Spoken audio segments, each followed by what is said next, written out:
All right, y'all, so we got an article here in The Guardian. Troops and Marines deeply troubled by LA deployment. Quote, morale is not great.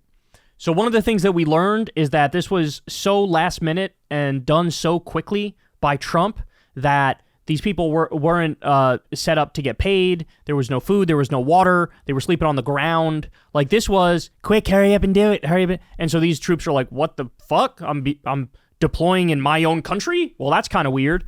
So let me walk you through this here. Several service members told advocacy groups they felt like pawns in a political game and assignment was unnecessary.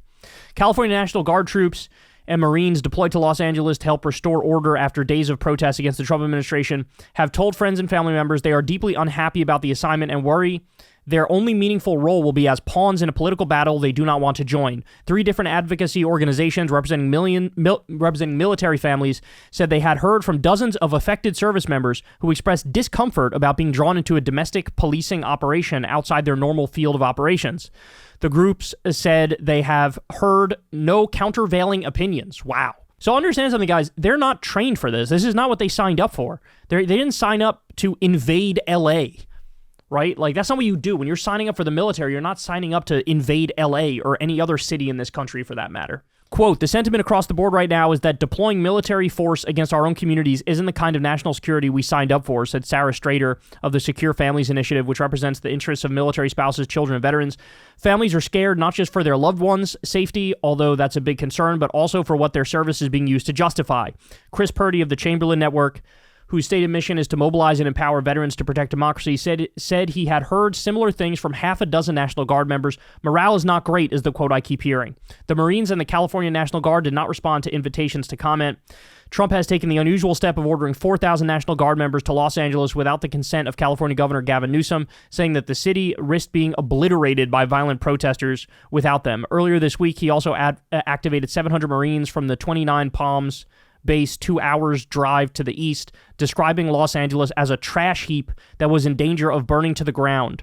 In reality, the anti-Trump protests, called first in response to aggressive federal roundups of undocumented immigrants that in anger at the National Guard deployment, have been largely peaceful and restricted to just a few blocks around downtown federal buildings. The Los Angeles police have made hundreds of arrests in response to acts of violence and vandalism around the protests, and the city's mayor, Karen Bass, has instituted a nighttime curfew, all with minimal input from federal authorities.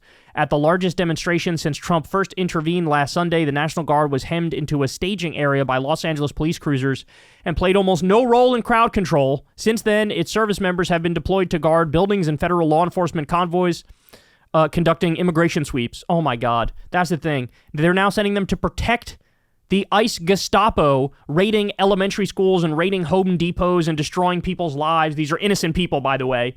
So now the feds are protecting them. That's great. The Marines who arrived on Wednesday are expected to play a similar function with no power of arrest, although we already saw they are arresting people.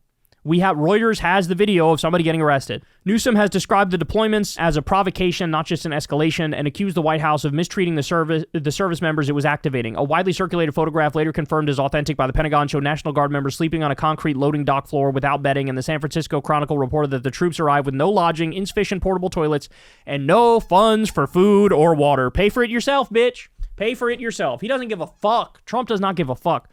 A pair of YouGov polls published on Twitter show public disapproval of both the National Guard and Marines deployment, as well as disapproval of Trump's immigration deportation policies. A Washington Post poll published on Wednesday came up with similar findings, but with slightly narrower margins. Active service members are prohibited by law from speaking publicly about their work, but Strider of the Secure Families Initiative said she had heard dozens of complaints indirectly through their families. She had also seen a written comment passed along to her organization from a National Guard member who described the assignment as shitty, particularly compared with early secondments to help with wildfire relief or during the COVID pandemic vaccination outreach. Both of those experiences were uncomplicatedly positive, a contribution back to the community.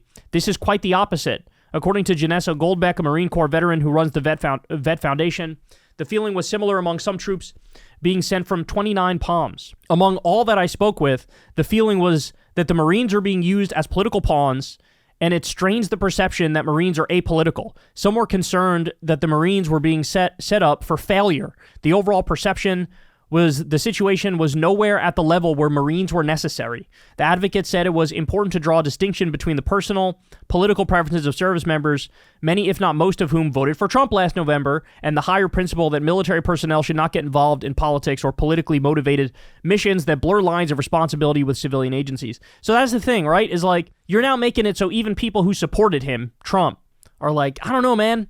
This seems a little much. Just like when Trump gave that speech in front of a whole bunch of active duty service members, apparently they handpicked the most extreme ones, the most hardcore MAGA ones. They were selling MAGA merch there, which is illegal, and they shouldn't have been doing that shit, right? And he had these active duty troops cheering, destroying the First Amendment. Say, hey, lock people up who burn the flag. Went after the fake news. They were going after wokeness, and people were fucking cheering. Yay, yay. Every single one of those people should be dishonorably discharged. Every single one of those people. And so now here we are, where even the ones who were deployed on the ground to California are like, what the fuck are we even doing here, bro? What are we doing here? I guess my response to this is going to be similar to what I said about the military parade, which is I'm happy that instead of being really fascist and really scary, what it really feels like is humiliating and massive incompetence. Like, that military parade was massively incompetent and it was embarrassing. That's what it was. I thought it would be fascist and scary and efficient. It wasn't that. I feel the same way now about this. This is like, it's a really fascist and really scary fucking move that he's doing it. But basically the people who he's sending to do it, they have no backup whatsoever. They don't have their basic needs met. They were thrown into this after like fucking 2 days of protests, right?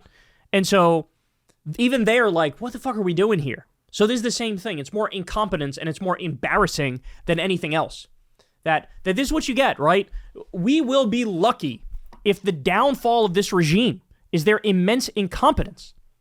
And that's what it feels like. Their downfall is their incompetence.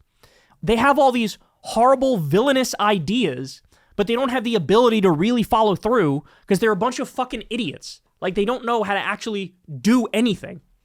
And so I guess that's a little better than if it was scary and fascist and efficient, right? But I'm happy that these people are like, I fucking hate this. Good. Because it should have been ingrained in your mind from the very beginning, bro, that we're the United States of America. We don't deploy our own military against our own people. I mean, that violates basic tenets of the law. Basic tenets. But that's what this guy does.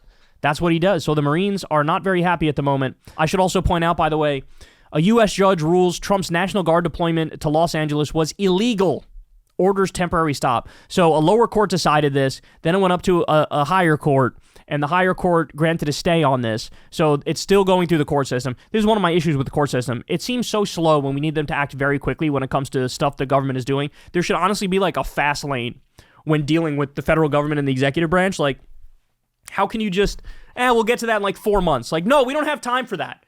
Because by the way, by then, they could just be done with what their mission is and leave, and then it's like the courts really had no say in it, right? And so I agree with this lower court. Deploying the National Guard and the Marines to Los Angeles is illegal, but I hate that the court above it granted a stay for the regime, because then they could keep doing this, and it's like, we'll figure out the legality later. Okay, but then you have no actual say, because everything's happening right now. It's happening right now. So I hate the slowness of the courts. It's so fucking infuriating, because it makes it so that they can't actually fix anything. They can only say, hey, by the way, that was wrong. That thing you did in the past, that's wrong. Okay, but you could have stopped it when you had, if the higher court said, we're not granting you the stay and you do have to get the troops out, well, then they would have had to get the troops out, right? And if they didn't, it would have been even more obvious that this is a rogue regime, and it's even more to add to the list of impeachable offenses. So anyway, it's crazy to me how every day it's another wildly illegal, wildly unconstitutional thing. But they do not have the support of the Marines and the National Guard people that they're sending in. They 100% do not. Hey y'all, do me a favor and like and subscribe. It helps out big time in the algorithm. Click the bell as well for notifications when videos drop, and watch that video on screen right now. You know you want to.